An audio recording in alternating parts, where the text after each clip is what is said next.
اللہ تبارک و تعالیٰ کی حمد و ثنا اور امام الانبیاء حبیب کبریاء صلی اللہ علیہ وسلم کی بارگاہ میں ہدیہ عقیدت پیش کرنے کے بعد ان دنوں کے اندر حضرت سیدنا ابراہیم علیہ السلام ان کی سیرت اور ان کی زندگی کے حوالے سے علماء بیان کر رہے ہیں۔ حضرت سیدنا ابراہیم علیہ السلام جس وقت نار نمرود سے باہر تشریف لائیں تو آپ کے اوپر صرف حضرت لوط علیہ السلام ایمان لائے، اور اس کے بعد حضرت ابراہیم علیہ السلام مصر کی طرف تشریف لے گئے۔ مصر میں جو بادشاہ تھا وہ بڑا ظالم بادشاہ تھا، بدکار آدمی تھا۔ جب اسے پتہ چلا کہ حضرت ابراہیم علیہ السلام کے ساتھ خوبصورت عورت ہے تو اس نے ایک بری نیت دل کے اندر رکھی۔ بخاری شریف کے اندر آتا ہے جب حضرت ابراہیم علیہ السلام کو بلایا اور وہ ظالم بادشاہ حضرت ابراہیم علیہ السلام سے پوچھنے لگا کہ یہ جو تمہارے ساتھ عورت ہے یہ کون ہے؟ آپ نے فرمایا یہ میری بہن ہے۔ پھر اس کے بعد جب حضرت سارہ جو حضرت ابراہیم علیہ السلام کی بیوی تھیں ان کو بلایا تو حضرت ابراہیم علیہ السلام نے حضرت سارہ سے فرمایا کہ تم نے ان کو یہ کہنا ہے کہ میں حضرت ابراہیم علیہ السلام کی بہن ہوں، اس لیے کہ لیسا فی الارض مؤمن غیری وغیرکی، کہ میرے اور تمہارے علاوہ زمین کے اوپر کوئی بھی ایمان والا موجود نہیں ہے۔ یعنی ایمانی اعتبار سے اور ایمانی رشتے سے ہم دونوں آپس میں بہن بھائی ہیں، اور ان کو صحیح اپنا رشتہ میاں بیوی والا نہیں بتانا۔ یہ بخاری شریف پہلی جلد کے اندر یہ چیز موجود ہے۔ خیر، جس وقت حضرت سارہ انہوں نے کہا کہ میں حضرت ابراہیم علیہ السلام کی بہن ہوں، لیکن اس کے باوجود مصر کے بادشاہ نے آپ کے ساتھ زیادتی کرنے کی کوشش کی تو کتابوں کے اندر آتا ہے اس کے ہاتھ شل ہو گئے، یعنی اس کے جسم اس کا نکارہ ہو گیا، اس کے ہاتھوں نے کام کرنا چھوڑ دیا۔ اب وہ منت کرنے لگا، التجائیں کرنے لگا۔ حضرت سارہ انہوں نے جب ان کو معاف کیا تو دوبارہ اس نے بری نیت رکھی اور دوبارہ وہ عزت کے اوپر حملہ کرنے لگا۔ تو جس طرح پہلے اس کا جسم وہ نکارہ ہو گیا اور اس کے ہاتھ شل ہو گئے، اسی طرح دوبارہ پھر اس کے ہاتھ انہوں نے کام کرنا چھوڑ دیا۔ اب وہ دوبارہ چیخنے لگا، چلانے لگا اور وعدے کرنے لگا کہ میں آپ کے اوپر کوئی بری نیت نہیں رکھوں گا، آپ مجھے معاف کر دیں۔ حضرت سارہ سلام اللہ علیہ آپ نے پھر معاف کیا۔ اللہ تعالیٰ نے اس ظالم بادشاہ کے جسم کو درست کر دیا۔ پھر اس کے بعد تیسری مرتبہ پھر اس نے ایسی ہی حرکت کرنے کی کوشش کی، پھر وہی معاملہ ہوا۔ اب کی بار اس نے سچی توبہ کی۔ جب حضرت سارہ سلام اللہ علیہ حضرت ابراہیم علیہ السلام کے پاس واپس آتی ہیں تو آپ نے تمام واقعہ جو وہ بیان کیا اور فرمایا کہ الحمدللہ اللہ کا شکر ہے کہ جس نے میری عزت کو جو ہے وہ محفوظ رکھا۔ جب ایک بندہ اس کا ایمان اپنے اللہ کے اوپر کامل ہوتا ہے اور مکمل ہوتا ہے، اور ایک بندے کا یقین اللہ کی ذات کے اوپر کامل ہو، پھر اللہ تبارک و تعالی اپنے بندے کو گناہوں سے بھی محفوظ رکھتا ہے۔ یہ قرآن پاک کے نص سے یہ چیز ثابت ہے کہ کس طرح حضرت یوسف علیہ السلام کا معاملہ قرآن کے اندر پڑھ کر دیکھ لیں کہ اللہ تبارک و تعالی نے آپ کو محفوظ رکھا۔ خیر اس کے بعد حضرت ابراہیم علیہ السلام آپ نے ارادہ کیا مصر سے شام کی طرف جانے کا، تو جو مصر کا بادشاہ تھا اس نے جاتے ہوئے حضرت سارہ کو ایک خادمہ، ایک لونڈی عطا فرمائی جن کا نام تھا ہاجرہ، اور کہا یہ آپ کے ساتھ رہیں گی اور یہ آپ کی خدمت کریں گی۔ حضرت سارہ، حضرت ابراہیم، حضرت لوط علیہ السلام، یہ چاروں افراد مصر سے نکل کر ملک شام کی طرف تشریف لے گئے۔ حضرت ابراہیم علیہ السلام کی عمر مبارک 98، بعض روایات میں 99 سال ہو چکی تھی، آپ کے ہاں اولاد نہیں تھی۔ حضرت سارہ سلام اللہ علیہ آپ نے کہا کہ یہ جو میری خادمہ اور لونڈی ہے ہاجرہ، یہ میں آپ کو دیتی ہوں، آپ ان کے ساتھ نکاح کر لیں، اللہ تعالیٰ ہو سکتا ہے اسے ہمیں اولاد عطا فرمائے۔ حضرت ابراہیم علیہ السلام نے جب نکاح کیا تو نکاح کرنے کے بعد اللہ تبارک و تعالیٰ نے ان کے بطن سے آپ کو بیٹا عطا فرمایا جس کا نام آپ نے رکھا اسماعیل۔ یہ حضرت اسماعیل علیہ السلام حضرت ہاجرہ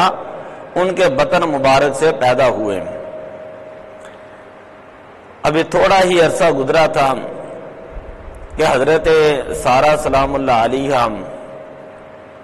انہوں نے عرض کی کہ اے ابراہیم آپ حضرت ہاجرہ کو مجھ سے کہیں دور جو ہے کسی جگہ پر چھوڑ آئے۔ حضرت ابراہیم علیہ السلام بڑے پریشان ہوئے۔ اللہ تبارک و تعالیٰ نے حضرت ابراہیم علیہ السلام کی طرف وحی بھیجی اور فرمایا کہ اے ابراہیم جو حضرت سارہ کہتی ہیں اسی طرح کرو۔ یہ اللہ کا قانون تھا۔ حضرت ابراہیم علیہ السلام اپنی بیوی حضرت ہاجرہ اور بیٹے حضرت اسماعیل علیہ السلام کو لے کر ملک شام سے چلتے ہیں اور اسی طرح سفر کرتے ہیں، اور راستے میں پہاڑیاں بھی آتی ہیں، جنگل بھی آتے ہیں۔ حضرت ابراہیم علیہ السلام مکہ میں پہنچتے ہیں۔ جب آپ صفا اور مروہ دو پہاڑیوں کے درمیان پہنچے تو آپ نے وہاں پر حضرت ہاجرہ سلام اللہ علیہ ان کو وہاں پر چھوڑا۔ حضرت ابراہیم علیہ السلام جس وقت مکہ المکرمہ پہنچے اور آپ نے ارد گرد کے حالات کا جائزہ لیا، وہاں پر نہ کوئی پانی موجود تھا، نہ کوئی کھانے کا انتظام موجود تھا، نہ ہی اس وقت کوئی چیز وہاں پر موجود تھی، نہ ہی کہیں دور دراز کوئی کھیتیاں نظر آ رہی تھیں۔ پہاڑ ہی پہاڑ تھے اور پہاڑی سلسلے تھے۔ حضرت ابراہیم علیہ السلام جس وقت وہاں پر حضرت ہاجرہ سلام اللہ علیہ کو چھوڑ کر آنے لگے تو آپ کی بیوی نے فرمایا کہ اے ابراہیم آپ یہاں پر ہمیں کس کے حکم پر چھوڑ کر جا رہے ہیں؟ حضرت ابراہیم علیہ السلام نے فرمایا کہ میں یہاں پر اللہ تبارک و تعالیٰ کے حکم پر چھوڑ کر جا رہا ہوں۔ دیکھیں اللہ کے نبی کی بیوی تھیں، عبادت گزار بیوی، اطاعت گزار بیوی، صابرہ اور شاکرہ بیوی۔ آج کی عورتیں جو بات کے اوپر شکوہ اور شکایت کرتی ہیں، کم از کم یہ معاملات بھی پڑھیں تو ان کو پتہ چلے گا کہ حضرت ہاجرہ سلام اللہ علیہ آپ نے فرمایا کہ اگر آپ ہمیں اللہ کے حکم کے مطابق چھوڑ کر جا رہے ہیں تو ہم اللہ کے رضا کے اوپر راضی ہیں، اللہ کے رضا کے اوپر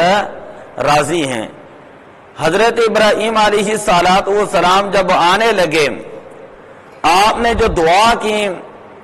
قرآن پاک کے اندر اللہ تبارک و تعالیٰ نے اس دعا کو نقل کیا، فرمایا ربنا انی اسکنت من ذریتی بواد غیر ذی زرع، اے اللہ میں اپنے بیوی بچوں کو ایسی وادی کے اندر چھوڑ کر جا رہا ہوں، بواد غیر ذی زرع، جہاں پر کوئی سبزے کا نشان موجود نہیں، جہاں پر کوئی پانی کا نشان موجود نہیں، بواد غیر ذی زرع عند بیتک المحرم، اور اے باری تعالیٰ میں تیرے حرمت والے گھر کے پاس ان کو چھوڑ کر جا رہا ہوں، اور یہ نہیں کہ آؤں گا اور ان کو لے کر چلا جاؤں گا۔ قرآن کے لفظ یہ ہے ربنا انی اسکنت، میں ان کو مستقل طور پر اور مکمل طور پر یہاں پر چھوڑ کر جا رہا ہوں، یہ یہیں پر ہی رہیں گے، یہیں پر ان کی رہائش ہوگی، یہیں پر مستقل ان کا ٹھکانہ ہوگا، یہ میں ان کے مستقل رہائش گاہ کے اوپر ان کو چھوڑ کر جا رہا ہوں۔ ذرا بندہ غور کرے کہ 4000 سال پہلے وہ مکہ شریف کا مندر اور وہ پہاڑیاں اور وہ صفا اور مروہ جہاں پر کوئی دنیا کی چیز موجود نہیں، لیکن اللہ کے نبی کیا کہہ رہے ہیں، ربنا لیقیم الصلاۃ، اے باری تعالیٰ چھوڑ کر اس لیے جا رہا ہوں یہ یہاں پر رہ کر تیری نماز ادا کریں گے۔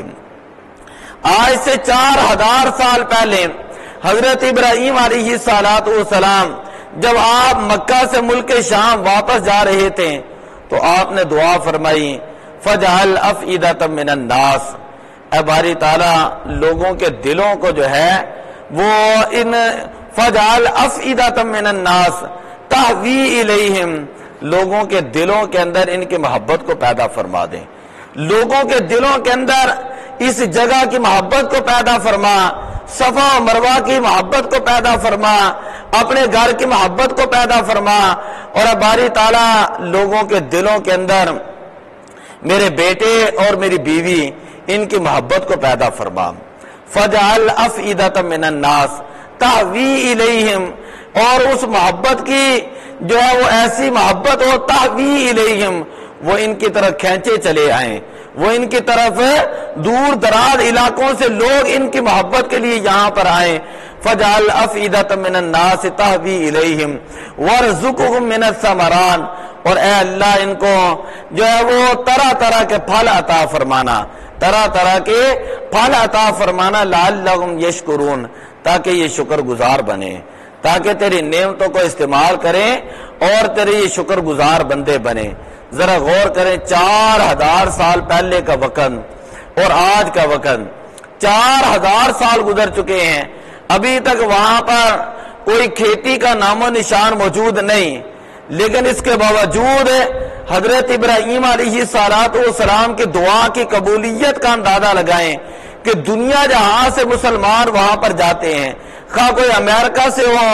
خواہ کوئی افریقہ سے ہو، کوئی کینیڈا سے ہو، کوئی نائجیریا سے ہو، کوئی پاکستان سے ہو، دنیا کے اندر جتنے خطے ہیں اور جہاں جہاں دنیا رہ رہی ہے وہاں اگر مسلمان ہیں، اگر نہیں بھی پہنچ سکتے تو حضرت ابراہیم علیہ السلام کی دعا کا اندازہ لگائیں کہ اگر وہ وہاں پر نہیں جا سکتے لیکن ان کے دلوں کے اندر محبت ضرور موجود ہے کہ ہم اللہ کے گھر کو دیکھیں، اللہ کے گھر میں جانے کی آرزو اور خواہش لوگوں کے دلوں کے اندر موجود ہوتی ہے، اور جو وہاں پر جا سکتے ہیں ان کو پتا ہے وہاں دور دراز تک جو ہے کوئی کھیتی کا نشان موجود نہیں، لیکن دنیا جہاں کے پھل، دنیا جہاں کی فیسلٹیز، دنیا جہاں کا کھانا، دنیا جہاں کا رزق جو ہے وہ آج بھی 4000 سال بعد بھی وہاں پر موجود ہے۔ آج دیکھیں حاجی حضرات وہاں پر جا رہے ہیں، وہاں پر پہنچ چکے ہیں، ہر سال تقریباً کبھی 30 لاکھ ہوتے ہیں، کبھی 35 لاکھ ہوتے ہیں، کبھی 40 لاکھ ہوتے ہیں، اس سال تعداد زیادہ بتا رہے ہیں۔ خیر جتنے بھی وہاں پر جن کے مقدر میں ہے وہاں پر جا رہے ہیں، میں اگلے جمعے حج کا پورا فلسفہ بیان کروں گا کہ وہ لوگ وہاں پر جا رہے ہیں تو ذرا غور کریں، یہ 1.5 فٹ کا جو ہے وہاں پہ وہ بیڈ ہوتا ہے اور 5.5 فٹ کا جو ہے وہ گدا لمبائی کے اندر ہوتا ہے، اور خیموں کے اندر اتنی سی جگہ ایک حاجی کو ملتی ہے، یعنی 1.5 فٹ اور 5.5 فٹ اتنی سی جگہ حاجی حضرات، ایک حاجی کو اتنی سی جگہ ملتی ہے۔ وہاں پر یہ حاجی نے اپنا سامان رکھنا ہوتا ہے، وہاں پر اس نے اپنے جوتے چھپانے ہوتے ہیں، وہاں پر اس نے کلوز ہو کر جو ہے وہ ٹھہرنا ہوتا ہے۔ لاکھوں کی تعداد کے اندر لوگ وہاں پر جا رہے ہیں، لاکھوں کی تعداد میں پوری دنیا سے لوگ حج کے لیے جا رہے ہیں، لیکن اللہ کا قرآن پڑھ کر دیکھ لیں، اللہ تعالیٰ فرماتا ہے حج کی برکت یہ ہے وَلَا فُسُوقٌ وَلَا جِدَالٌ، نہ تو کوئی حاجی کسی کو گالی نکالتا ہے، نہ ہی کوئی حاجی کسی کے ساتھ لڑائی جھگڑا کرتا ہے۔ آج 10 بندے کھڑے ہو جائیں ایک جگہ پر تو ان کے اندر طرح کلامی ہو جاتی ہے۔ آج اگر چھوٹا سا میلہ فنکشن ہو وہاں کے بعد نظمی ہو جاتی ہے، لیکن آپ دیکھیں ٹیلی ویژن آپ دیکھ رہے ہیں کہ اس سال یعنی وہاں پر ہیٹ بھی بہت زیادہ ہے، اس سال وہاں پہ گرمی بھی بہت زیادہ پڑے گی، تو وہاں کے عربوں کی گرمی، پھر ہر طرف پہاڑ ہی پہاڑ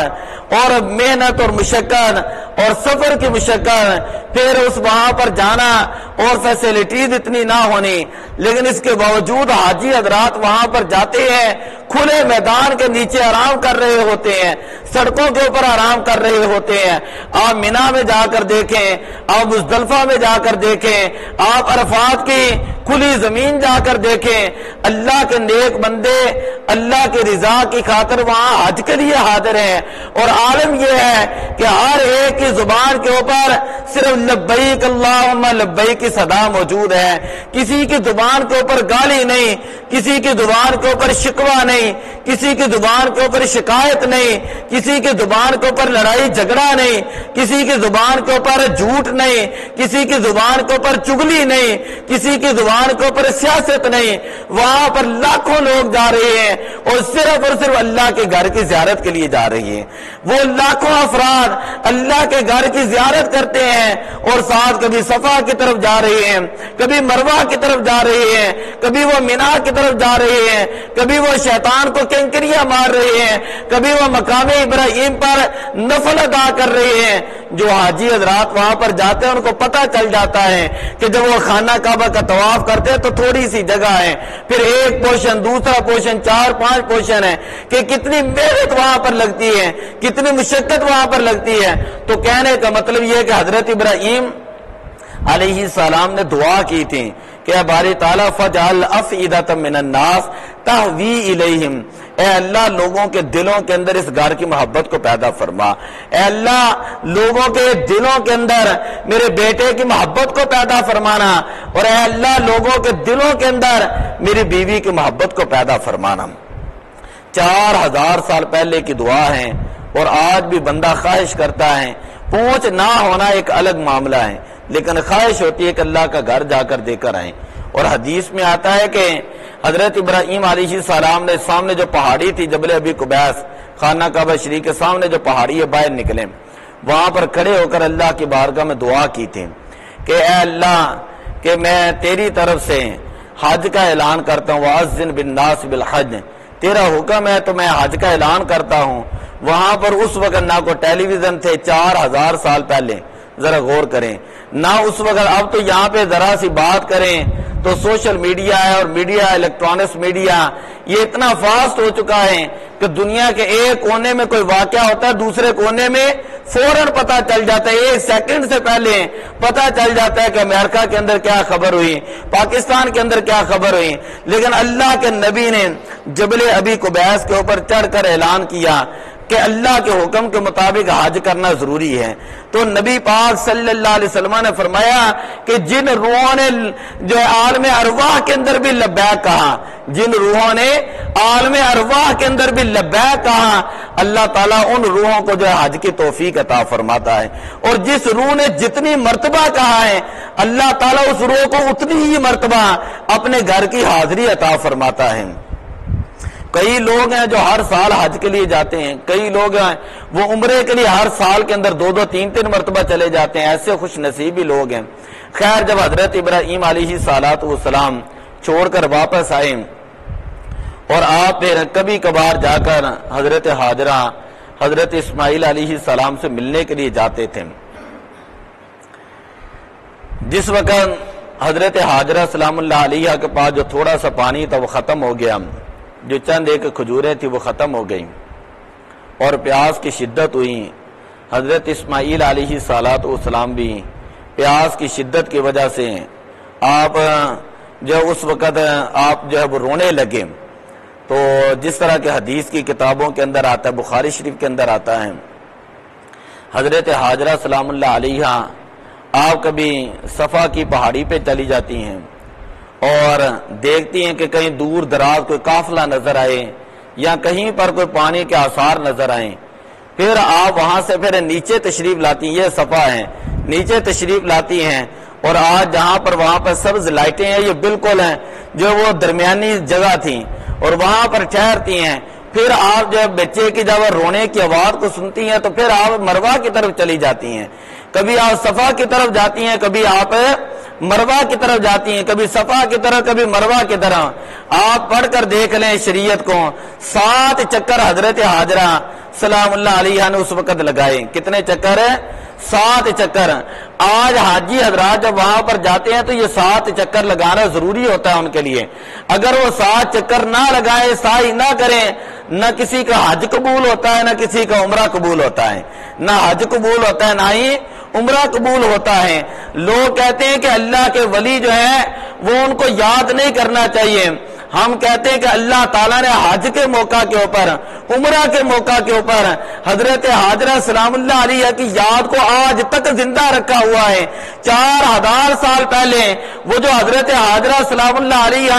صفا اور مروہ کے اوپر چکر لگاتی رہی ہیں، اللہ نے ان کے طریقے کو، اللہ نے ان کے سنت کو نبی پاک صلی اللہ علیہ وسلم کی شریعت کا حصہ بنا دیا ہے۔ لوگ جب وہاں پر جاتے ہیں صفا اور مروہ کی پہاڑیوں کے اوپر کھڑے ہو کر اسی طرح جو ہے وہ بھاگتے بھی ہیں، خواہ کوئی بوڑھا ہے، خواہ کوئی جوان ہے، اس کا کام یہ ہے کہ جب اس نے صفا اور مروہ کے درمیان آج جو سبز لائٹیں وہاں پہ لگی ہوئی ہیں اس جگہ پر پہنچنا، یہ وہ جگہ تھی جہاں پر حضرت ہاجرہ سلام اللہ علیہ بھاگ کر ایک پہاڑی سے دوسری پہاڑی پر جاتی تھی اور وہاں سے پھر دوبارہ صفا کی طرف واپس آتی تھی۔ ہر حاجی وہاں پر سعی کرتا ہے، سعی کا مطلب ہوتا ہے دوڑتا ہے، کوئی کمزور بھی ہے تو اس کو حکم ہے کہ یہاں پر جو سعی کر کے جائیں تاکہ پتہ چل جائے۔ اور لوگ حاجی حضرات جب سعی کرتے ہیں تو ان کے ذہنوں کے اندر یہ بات ہوتی ہے کہ یہ وہ جگہ ہے جہاں پر اللہ کی ولیہ کے قدم لگے ہیں، یہ وہ جگہ جہاں پر اللہ کی ولیہ کے 4000 سال پہلے قدم لگے تھے، کبھی وہ صفا کی طرف کبھی وہ مروہ کی طرف۔ پھر آپ جب مروہ سے صفا کی طرف آنے لگے تو آپ نے اپنے بیٹے کی آواز جو وہ آہستہ سنی۔ پہلے آواز زیادہ تھی حضرت اسماعیل علیہ السلام کے، لیکن جب آواز آہستہ ہوئی تو آپ کے ذہن کے اندر تھوڑا سا ڈر پیدا ہوا۔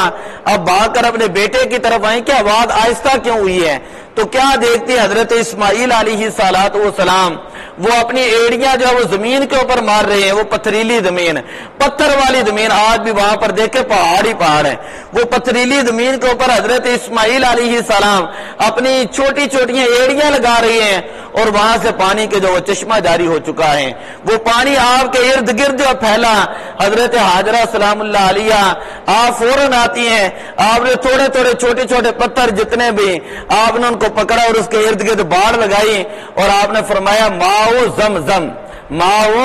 زمزم، جسے ہم کہتے ہیں ماں کو عرب فارسی کے اندر آب کہتے ہیں، جسے ہم کہتے ہیں آب زمزم۔ تو زمزم کا معنی تھا کہ اے پانی ٹھہر جا، اے پانی یہاں پر ٹھہر جا۔ بخاری شریف کے اندر حدیث آتی ہے، نبی اکرم صلی اللہ علیہ وسلم نے ارشاد فرمایا، نبی پاک صلی اللہ علیہ وسلم نے فرمایا کہ اللہ تعالی حضرت ہاجرہ کے اوپر رحم فرمائے، اگر وہ پانی کو زمزم نہ کہتے ہیں، زمزم کا معنی ہے ٹھہر جانا، کہ اگر وہ پانی کو زمزم نہ کہتے ہیں تو یہ چشمہ اتنا زیادہ ہونا تھا، پوری دنیا نے سیراب ہو جانا تھا۔ فرمایا کہ انہوں نے اس کے آگے باڑ لگائی، جسے ہم کہتے ہیں بن لگایا، بنی لگائی، اپنے سوچ کے مطابق جو اس وقت تھا۔ اور آج دیکھیں 4000 سال گزر چکے ہیں، 4000 سال۔ نبی پاک صلی اللہ علیہ وسلم نے فرمایا ماء زمزم لما شرب لہم، آب زمزم جو ہے یہ مکمل پانی بھی ہے، یہ مکمل غذا بھی ہے اور یہ مکمل شفا بھی ہے۔ انسان جتنا بھی بیمار ہو، جو بھی بیماری اسے ہو، اگر وہ آب زمزم کو اس نیت کے ساتھ پیتا ہے اللہ میری فلاں بیماری کو دور فرما دے، میرے آقا صلی اللہ علیہ وسلم نے فرمایا ماء زمزم لما شرب لہ، اللہ زمزم کی برکت سے اس کی بیماری کو شفا عطا فرما دیتا ہے۔ اور بڑے بڑے انگریز آئے، بڑے بڑے انہوں نے تجربے کیے، بڑی بڑی جو وہ کیا اسے کہتے دور بینے وہاں پر بھیجے، اور بڑے بڑے انہوں نے جو وہاں پر تجربات کر کے دیکھے، ہم دیکھے تو یہ پانی نکلتا کہاں سے ہے، آج تک ان کو کوئی اس کا کنارہ نظر نہیں آیا۔ اور دوسری بات یہ ہے کہ کتاب کا نام ہے اسلام اور جدید سائنس، اسلام اور جدید سائنس۔ اس کتاب کے اندر یہ لکھا ہے کہ انگریزوں نے بھی بڑے تجربے کیے، پانی لے کر گئے اپنے ملکوں کے اندر، اور وہاں پر انہوں نے اس کو 1 سال رکھا، 2 سال رکھا، اور پہاڑیوں کے اوپر رکھا، اسی طرح انہوں نے فریجوں کے اندر رکھا، ہر طرح جیسے ان سے ہو سکتا تھا نا انہوں نے اس کے اوپر تجربات کیے، اور کام دیکھے تو صحیح کہ یہ زمزم ہو سکتا ہے اس کا ذائقہ تبدیل ہو جائے، ہو سکتا ہے اس کا رنگ تبدیل ہو جائے، ہو سکتا ہے اس کی جو خوشبو ہے وہ تبدیل ہو جائیں۔ اللہ کی قدرت ایسی ہے، اللہ کے نبی کی ایڑی کا معجزہ ایسا ہے کہ آج سائنس نے ہر طرح کے تجربے کر لیے، لیکن سائنس یہ کہنے پہ مجبور ہے کہ یہ زمزم پانی ہے، اس کو دنیا کے کسی بھی ایٹماسفیئر کے اندر لے جائیں، کسی بھی آب و ہوا کے اندر لے جائیں، کسی بھی خطے کے اندر لے جائیں، کسی بھی ماحول کے اندر لے جائیں، اس پانی کے نہ رنگ کے اندر فرق آ سکتا ہے، زمزم کے نہ ذائقے کے اندر فرق آ سکتا ہے، نہ ہی زمزم کی اسمیل کے اندر فرق آ سکتا ہے۔ اللہ کی قدرت ایسی ہے جیسے وہاں سے نکلتا ہے، اس کو 100 سال بھی رکھا دے یہ پانی ویسے کا ویسا ہی رہتا ہے، یہ پانی ویسے کا ویسا ہی رہتا ہے۔ انگریز آپ کو پتہ چھوڑتے تو کسی چیز کو ہے نہیں، وہ کہتے جہاں مرضی لے جائیں، لیکن یہ پانی ویسے کا ویسا رہتا ہے۔ اور وہاں پر عام دنوں کے اندر دیکھیں 5-7 لاکھ لوگ تو عام دنوں کے اندر وہاں پر ہوتے ہیں، یہ رمضان شریف کے اندر تقریباً کوئی 25 لاکھ بلکہ 70 لاکھ کے قریب لوگوں نے وہاں پر عمرہ کیا ہے، اور بعض رپورٹیں تھی 1 کروڑ سے زیادہ لوگوں نے عمرہ کیا ہے، لیکن وہ جو بے شک چلو 50 لاکھ بھی لگائیں، 30 لاکھ بھی لگائیں، 20 لاکھ بھی لگا دیں، اگر اتنے لوگ وہاں پہ جاتے ہیں پانی تو وہاں پہ پیتے ہی ہیں، لیکن وہ پانی آج تک ختم نہیں ہوا، پھر پیتے بھی ہیں اور اپنے ملکوں کے اندر بھی لے کر جاتے ہیں۔ اور پھر عام پانی اور زمزم کے اندر فرق یہ ہے، جو کہتے ہیں نا کہ کسی کی تعظیم نہیں کرنی چاہیے، کوئی ولی نہیں نفع دے سکتا، کوئی نبی نفع نہیں دے سکتا، تو ہم کہتے ہیں آب زمزم اللہ کے نبی کی ایڑی، اللہ کے نبی کی ایڑی اس کے معجزے کا نام ہے اور اللہ تعالیٰ کی قدرت کا نام ہے۔ اللہ کے نبی کی ایڑی زمین پر لگتی ہے، اللہ تعالیٰ وہاں سے پانی جو اس کو جو جاری فرما دیتا ہے۔ پھر عام پانی جب ہمارے علاقے کے اندر جو ہمارے پانی ہوتے ہیں، اس کے بارے میں شریعت کا حکم یہ ہے کہ اس کو بیٹھ کے پینا چاہیے، ہمارا پانی اس کو بیٹھ کے پینا چاہیے، لیکن مسلم شریف کی روایت ہے نبی اکرم صلی اللہ علیہ وسلم نے فرمایا کہ جس کو آب زمزم ملے اسے چاہیے کہ اس پانی کو کھڑے ہو کر پیے، اس پانی کو کھڑے ہو کر پیے۔ آپ اس کی سائنس پڑھ کر دیکھ لیں کہ عام پانی اگر کھڑے ہو کر پیتے ہیں تو یہ گھٹنوں تک آتا ہے، اور میڈیکل کہتی ہے، حکمت کہتی ہے کہ عام پانی کو کھڑے ہو کر پیئیں تو انسان کو نقصان ہے۔ نبی اکرم صلی اللہ علیہ وسلم نے فرمایا زمزم کھڑے ہو کر پیئیں، اس لیے کھڑے ہو کر پینا ہے کہ یہ اللہ کے نبی کی ایڑی سے نکلا ہوا یہ پانی ہے، اللہ کے نبی کی ایڑی رگڑی ہے اور وہاں سے زمین سے چشمہ جاری ہوا۔ حضور علیہ السلام نے فرمایا اس کو ادب کی وجہ سے، تعظیم کی وجہ سے، احترام کی وجہ سے اس کو کھڑے ہو کر پینا ہے، جتنا زیادہ کھڑے ہو کر پیئیں گے یہ پانی جہاں تک جائے گا آخر تک جائے گا۔ نبی پاک صلی اللہ علیہ وسلم نے فرمایا اللہ تعالیٰ انسان کے جسم سے اتنی بیماریوں کو دور فرما دے گا۔ آپ پانی پیتے ہیں، آپ پانی بیٹھ کے پیتے ہیں، لیکن آب زمزم کھڑے ہو کر پیتے ہیں، اور وہ لوگ بھی پیتے ہیں جو یہاں پر یہ کہتے ہیں اللہ کے نبی کی کوئی عزت نہیں، اللہ کے ولی کی کوئی عزت نہیں، کوئی تعظیم نہیں کرتے، لیکن وہاں سے جو گیس جو ہے وہ زمزم کی 5 لیٹر کی بوتلیں ملتی ہیں وہ بھی لے کر آتے ہیں، چھوٹی چھوٹی بوتلوں کے اندر پانی لے کر آتے ہیں۔ تو پتہ یہ چلا کہ اگر تم آب زمزم ہے اس کی تعظیم کے لیے اگر کھڑا ہونا جائز ہے، آب زمزم کی تعظیم کے لیے اگر کھڑا ہونا جائز ہے تو اللہ کے نبی کی تعظیم کے لیے کھڑے ہو کر درود و سلام پڑھنا بھی جائز ہے، اللہ کے نبی کی تعظیم کے لیے استقبال کرنا بھی جائز ہے، اللہ کے نبی کی تعظیم کے لیے محبت کا اظہار کرنا بھی جائز ہے۔ صحابہ جب نبی پاک تشریف لاتے تھے، صحابہ ادب کی وجہ سے کھڑے ہو جاتے تھے، اس لیے کہ صحابہ کا یہ عقیدہ تھا یہ اللہ کے آخری نبی صلی اللہ علیہ وسلم تشریف لا رہے ہیں۔ تو خیر حضرت حاجرہ سلام اللہ علیہا آپ نے وہاں پر بند باندھا اور وہ زمزم دنیا کے اندر آج بھی پیا جاتا ہے۔ پھر حضرت ابراہیم علیہ السلام ملک شام میں تھے، آگے بڑے واقعات ہیں کہ ایک قبیلہ تھا یمن سے آیا، اس قبیلے کا نام تھا قبیلہ بنو جرہم۔ یہ قبیلہ خانہ بدوش تھے، جہاں پر کوئی پانی ہوتا، خوراک کے کوئی نشان ہوتے وہاں ٹھہر جاتے، جو خوراک ختم ہونے لگتی کہیں اور جگہ چلے جاتے۔ یہ یمن سے سفر کرتے کرتے جب مکہ کی سرزمین پر پہنچے تو انہوں نے دیکھا کہ کچھ پرندے ہیں اور ہوا کے اندر اڑ رہے ہیں۔ انہوں نے اندازہ لگایا کہ یہاں پر واقعی کوئی پانی کے اثرات موجود ہوں گے۔ یہ قبیلہ آیا اور زمزم جو کنواں اس کے ارد گرد کو لوگ بیٹھ گئے اور حضرت حاجرہ سلام اللہ علیہا آپ نے ان کو وہاں پر ٹھہرنے کی اجازت دی۔ تو پھر اسی قبیلے کے اندر حضرت اسماعیل علیہ السلام ان کی شادی ہوتی، آگے بھی واقعات ہیں۔ جب حضرت اسماعیل علیہ السلام کچھ چلنے کے قابل ہوئے، بعد نے لکھا ہے کہ 7 سال، بعد نے لکھا ہے 13 سال، جب آپ کی عمر مبارک 13 سال ہوئی، حضرت ابراہیم علیہ السلام ملک شام سے آپ کو ملنے کے لیے آئے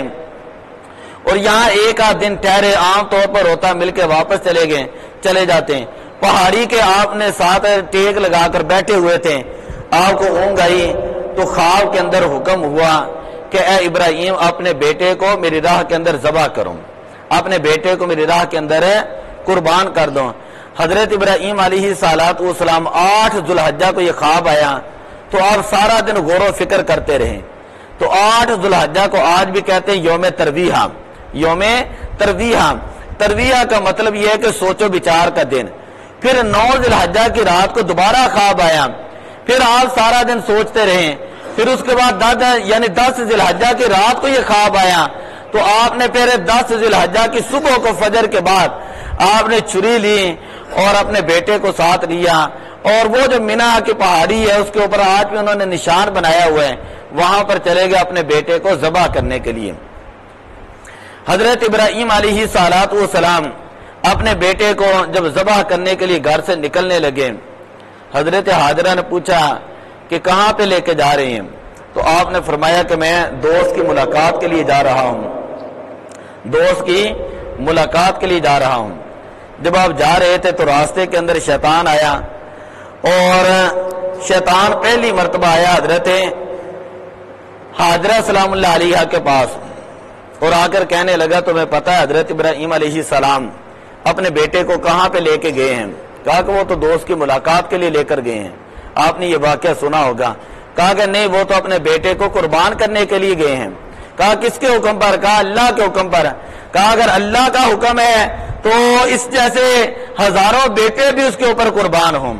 اور اس وقت حضرت حاجرہ سلام اللہ علیہا آپ نے کنکریاں ماری شیطان کو۔ پھر شیطان جو ہے وہ حضرت اسماعیل علیہ السلام کے پاس آیا کہ تمہیں پتہ ہے تمہارے والد تمہیں کہاں پہ لے کے جا رہے ہیں؟ کہ مجھے پتہ ہے کہ وہ تو دوست کی ملاقات کے لیے جا رہے ہیں۔ شیطان کہنے لگا نہیں، دوست کی ملاقات کے لیے وہ پہاڑی پہ جا رہے ہیں اور تمہیں ذبح کرنے کے لیے جا رہے ہیں۔ کہا کبھی ایسے ہوا ہے کہ باپ نے بیٹے کو ذبح کیا ہو؟ کہا یہ اللہ کا حکم ہے اس لیے جا رہے ہیں۔ فرمایا اگر اللہ کا حکم ہے تو لا حول ولا قوت الا باللہ، 7 کنکریاں پکڑی اور اٹھائی اور شیطان کو ماری۔ پھر شیطان حضرت ابراہیم علیہ السلام کے پاس آیا اور کہنے لگا یہ تو خواب ہے، خواب کے اندر تو کچھ بھی ہو سکتا ہے، اور آپ خواب کی بنیاد پہ اپنے بیٹے کو جو اتنی دعاؤں کے بعد ملا، جو 98-99 برس کی عمر کے اندر ملا، جو آپ کے بڑھاپے کا سہارا ہے، آپ کی آنکھوں کا نور ہے، آپ اس کو ذبح کرنے کے لیے جا رہے ہیں۔ حضرت ابراہیم علیہ السلام نے فرمایا کہ یہ خواب اللہ کی طرف سے ہے، یہ خواب اللہ کی طرف سے ہے، اور یاد رکھیں نبی کا خواب وہ بھی وحی الہی ہوتا ہے، نبی کا خواب وہ بھی وحی الہی ہوتا ہے۔ آپ نے کینکریاں اٹھائی اور اس کو ماری۔ آج بھی جو لوگ حج کے لیے جاتے ہیں یا عمرے کے لیے جاتے ہیں وہ وہاں پہ دیکھتے ہیں حاجی حضرات، خاص کر حاجیوں کے حج کے جو ارکان ہیں ان کے اندر یہ چیز شامل ہے کہ حاجی حضرات جو ہے وہ شیطانوں کو کینکریاں مارتے ہیں۔ وہاں سعودی حکومت نے 3 جو پلر بنائے ہوئے ہیں، جمرات عقبہ، جمرات وسطیٰ اور جمرات کبریٰ۔ جمرہ عقبہ، جمرہ وسطیٰ اور جمرہ کبریٰ عربی کے اندر ہے، یعنی چھوٹا شیطان، بڑا شیطان اور اس سے بڑا شیطان علامت کے طور پر، اور حاجی حضرات وہاں پہ جا کے آج بھی کینکریاں مارتے ہیں۔ تو کہنے کا مطلب یہ ہے کہ حضرت ابراہیم علیہ السلام اللہ کی محبت کی خاطر، کس کی محبت کی خاطر ہے؟ اللہ کی محبت کی خاطر حضرت ابراہیم علیہ السلام نمرود کی آگ کے اندر چلے گئے۔ اللہ کی محبت اور اللہ کے حکم کے مطابق آپ نے ایک فلسطین سے آپ چلے مصر کے اندر گئے، مصر سے شام کے اندر گئے، شام سے پھر آپ مکے کے اندر آئے، اور آج حضرت ابراہیم علیہ السلام کے مزار پاک فلسطین کے اندر موجود ہے، جو مسجد اقصی ہے، مسجد اقصی کے اندر ساتھ ہی آپ کا مزار پاک موجود ہے۔ تو یہ جو آپ نے وطنوں کے اندر ہجرت کی ہے یہ بھی اللہ کے حکم کے مطابق ہے، اور آپ نے بیٹے کو قربان کرنے کے لیے لے کر گئے وہ بھی کس کے حکم کے مطابق ہے؟ اللہ کے حکم کے مطابق آپ لے کر گئے۔ اس سے آگے بھی واقعات ہیں، آپ گئے وہاں پر آپ نے ذبح کیا، چھری نہ چلی، وقف کرنا زیادہ ہو جانا ہے، تو اگلے جمعے میں انشاءاللہ وہ واقعہ بھی بیان کروں گا، اور ساتھ ہی یہ بیان کروں گا کہ حج کرنا، یہ حج جو ہے یہ اللہ کے نبی کی اداؤں کے یاد کرنے کا نام ہے۔ آپ صفا کے اوپر چلے جائیں، اللہ کے ولیہ کی یاد وہاں پر آتی ہے۔ آپ مقام ابراہیم جو پتھر ہیں وہاں پر چلے جائیں، حضرت ابراہیم علیہ السلام کی یاد آتی ہے۔ آپ آب زمزم پیتے ہیں، حضرت اسماعیل علیہ السلام کی یاد آتی ہے۔ تو حج نام ہے اللہ کے نیک بندوں کی اداؤں کی یاد کا، اللہ کے نیک بندوں کی اداؤں، عبادت اللہ کی ہے، عبادت خدا کی ہے۔ اللہ بھی یہ چاہتے ہیں عبادت میری ہو اور یاد میرے بندوں کی ہو، عبادت میری ہو، اور ساتھ ہی جن پیاروں نے میری خاطر اپنا وطن قربان کیا، اولاد قربان کی، اپنی جان کا نذرانہ پیش کیا، اللہ بھی یہ چاہتا ہے کہ میرے بندوں کا ذکر قیامت تک اسی طرح ہوتا رہے۔ دعا اللہ تعالیٰ عمل کی توفیق عطا فرمائے۔ وما علی الا البلاغ۔